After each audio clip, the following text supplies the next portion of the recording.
I'm Lance Allen. And I'm Stephanie Allen. And this is Geek Week News. Emperor Palpatine looks like one of those floating flesh balls from Big Trouble in Little China now. He just floats around, giggling and hiding in corners.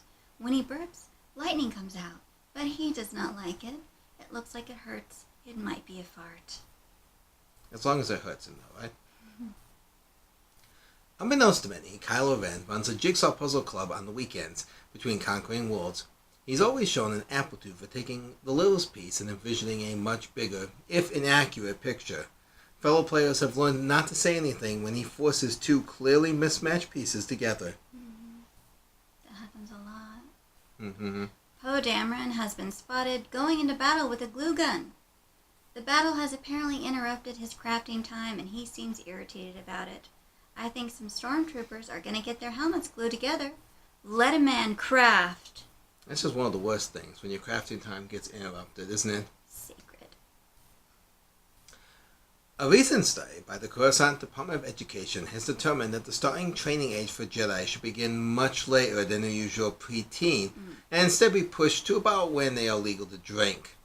They realize a pattern when the older new trainees, like Rey, fail to become a galactic dictator or a grumpy hermit turning his back on the galaxy. But the robes are gorgeous. Ben Solo is a Skywalker. It's obviously him. Did you know that in Britain you just have to decide a new name and then it's legally yours? For example, if you like your mother more and you want her last name Exed, but hers kind of sounds like Organza or Organic, and that does not really fit with your image. So then you remember that she was adopted, and her born with last name is Skywalker, and that name not only checks off the I Love My Mom Better box, but it is also the name of your grandfather and hero, and you have just as much claim to it as any of your dead relatives. So then you think about the satisfaction that you will get to chop off the name Solo until you realize that if you keep it as a middle name, you are now known as Ben Solo Skywalker, walking on that sky solo. That's what he's doing. The Coruscant Travel and Tourism Bureau has announced they will be exploring the idea of tour groups to previously undesirable worlds such as Tatooine and Jakku. When asked for a statement, they said, "Normally these backwater plans are undesirable locations for travel or sightseeing, but history is showing that many remarkable events are happening on these worlds, and people and historians are interested in them now.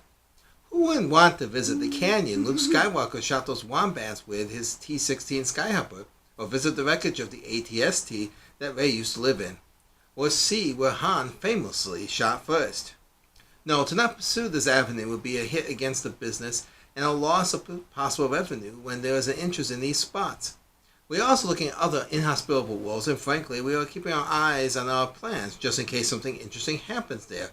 Imagine being able to send tourists to a location mere days after the event happens, or even being able to see great events as they happen. Imagine what we could have seen if we had video feed going on during the showdown between Anakin and Obi-Wan on Mustafar. Imagine if that had been pay-per-view. As of this broadcast, the Bureau has launched hundreds of probe droids across the galaxy to explore these possible unappreciated worlds. When approached for a comment, former Stormtrooper Finn simply said, "Why does everybody want to get back to Jakku?" This has been Geek Week News. Stay sexy and don't skywalk alone.